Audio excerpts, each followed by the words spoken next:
In this episode, we will learn how to refill the glue, how to make a magnetic model holder. We will present a super tool for grinding parts, and we will review the light curing putty.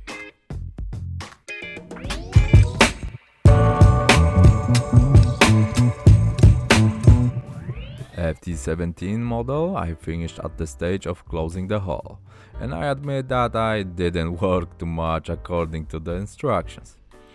It remained for me to glue the flaps and close the whole body. Later I only went back to the elements that need glue to the whole sides. And at this point, of course, it turned out that my glue had all evaporated. But no worries, I pour out ultra thin into an old Tamiya bottle.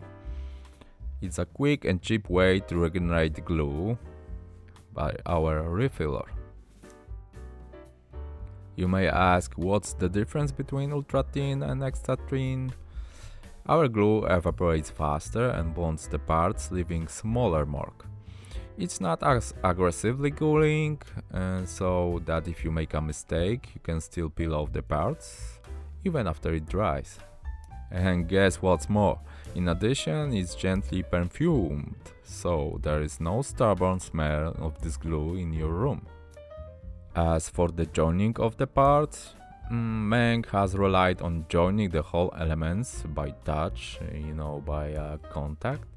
There are no positioning tabs here. It was a little frustrating, I may admit honestly, mainly because the body of my model was twisted originally.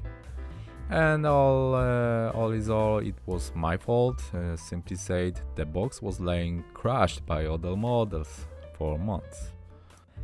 As I'm one of those who have shaking hands syndrome, and it's not at all due to any addictions, I decided to buy myself something to support my work, modeling wise.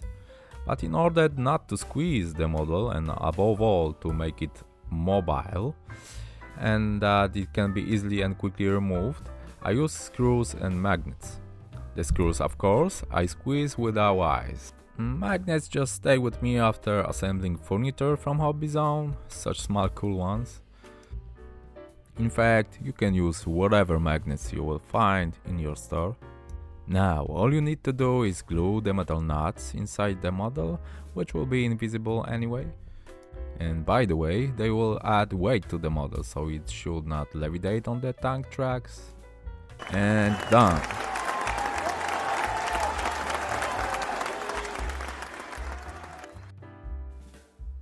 I also gained more stability with the stand. Just one more hand is always some help when you're gluing details.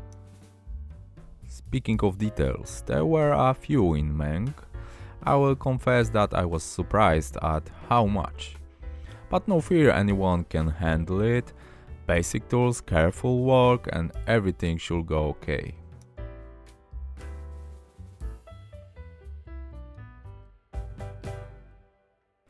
Quite an interesting solution to the suspension elements here, movable in addition, real metal and real springs. Remember to glue it with cyanoacrylate glue. And let's also remember that the suspension must remain movable.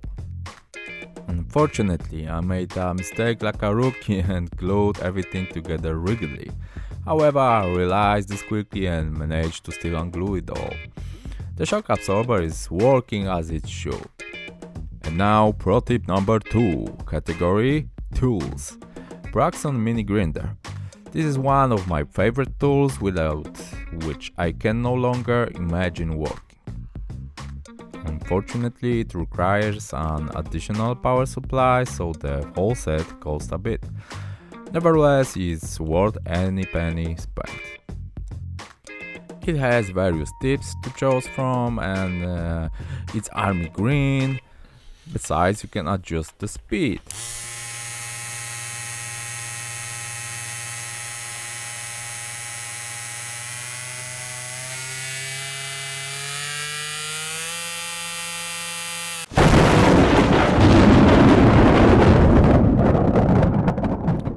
never mind. The model includes a basic copper photo etch sheet, and it includes parts such as two mounting straps. I think it's perfectly designed for someone measuring with photo etch parts for the first time. It is simple, the parts are uncomplicated and regular in shape. At the same time, the moment you see in the video was probably the biggest pitfall of this model. The instructions include gluing the plastic parts first and winding the thin strip second. But yo man guys, this could be impossible or even at least problematic, as it's too tight here. Or maybe it's just my impression, I don't know. If you did the model with me, let me know in the comments. And hey modelers, do you remember about the contest? Check out the details on our website www.modelersworld.eu. The toolbox is another detail I spent a little more time on, mainly to sand the belts which were glued together at this point, and a visible gap remained.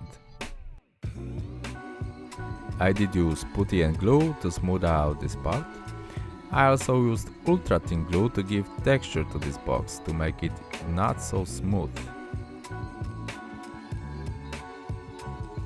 I think it looks much better this way. A similar texture from the glue could be applied to the X-Haut mufflers for future rust. On the other hand, I have another idea. We will work a bit with an airbrush and color for the rust. As with anything, unfortunately it was time for some wheels. There are many and they are small. In addition, you have to put it all together in a sensible filigree suspension.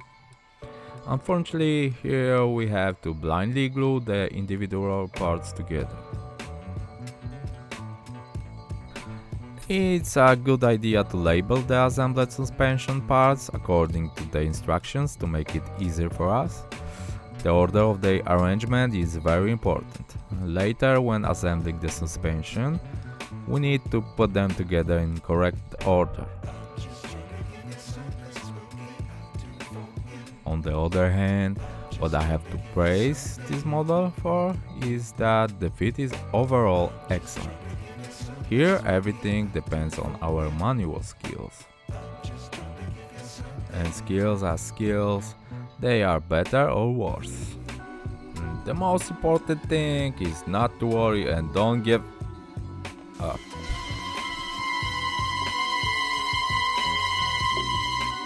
And hey, building armor models has the advantage that some things can be easily masked at weathering stage.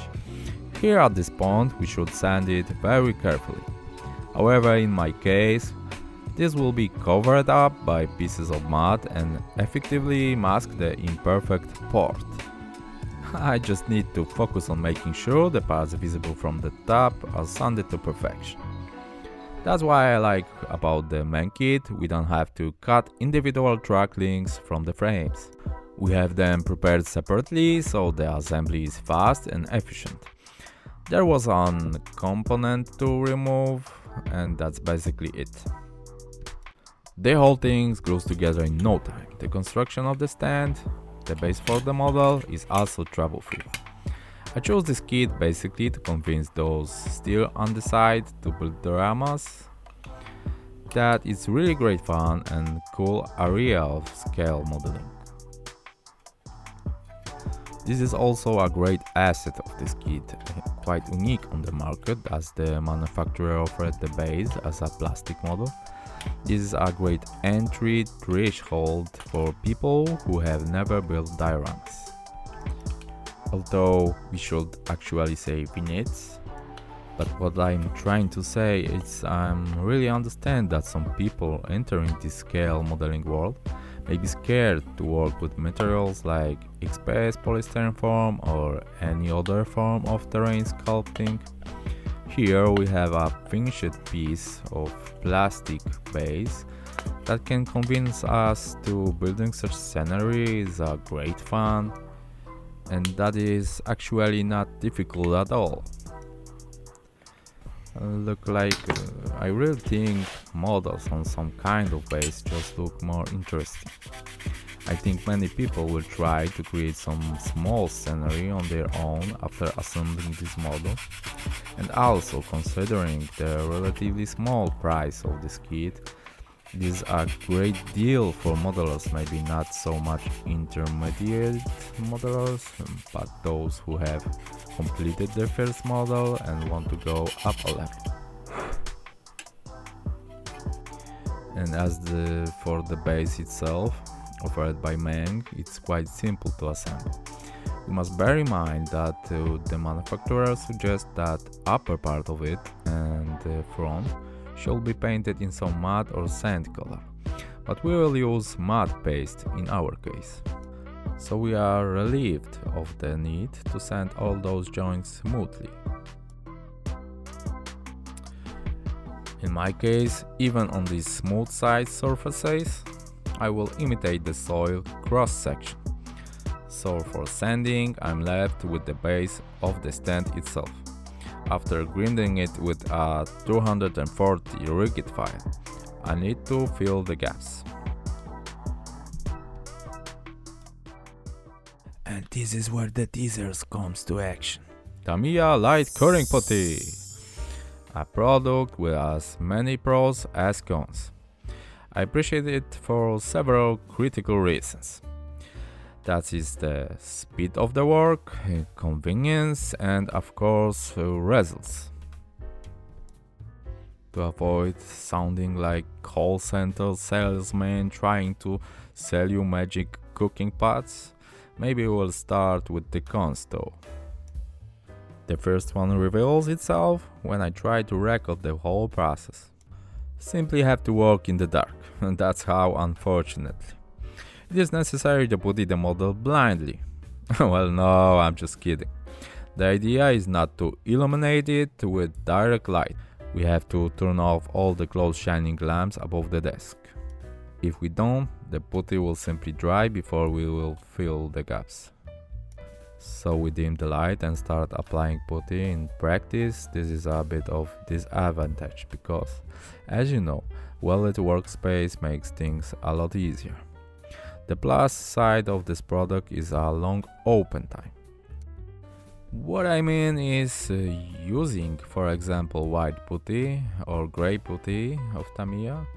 It often dries and becomes hard before I properly apply it on the model. With light cured, if you don't glow on it, you can work for a long time. With the touch, it's greasy, oily and soft, so it's easy to work with. And what is coolest, you can even smooth it with your finger. Later just wipe it off with a cloth with thinner. To cure the putty I originally stole, I borrowed a lamp to cure nail polish from my wife. However, it quickly becomes clear that a regular bulb, even a LED bulb, works basically the same if not better.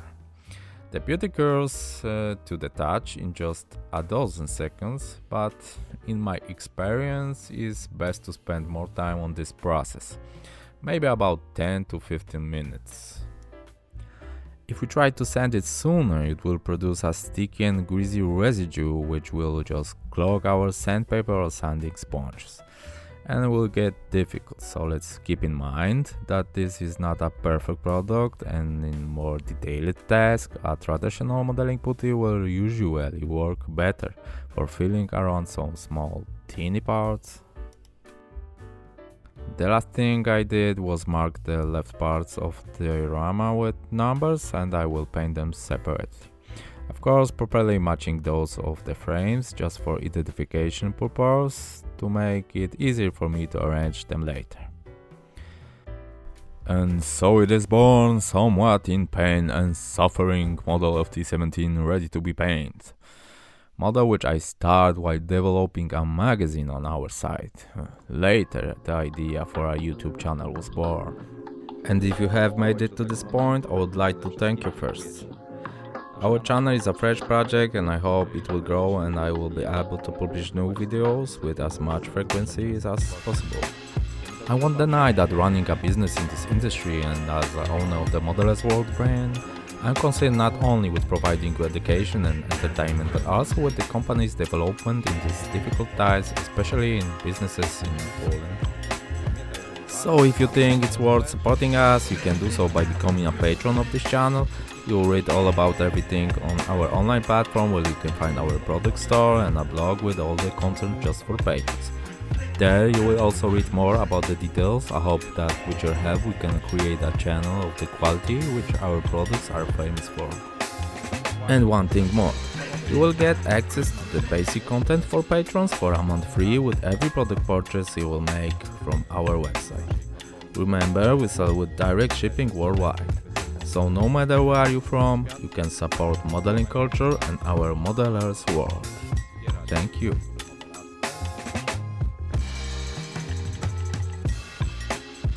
And finally, of course, thank you to our super and hyper patrons. Thank you very much for this credit of trust and support from the very beginning of the channel. Thanks to Harlan Glenn, Donald Knowles, Bartłomiej Berg, Jan Ising, FT17, Grzegorz Skotnicki, Michał Plewik, Jakub Leszczyński. You guys are great. Thank you.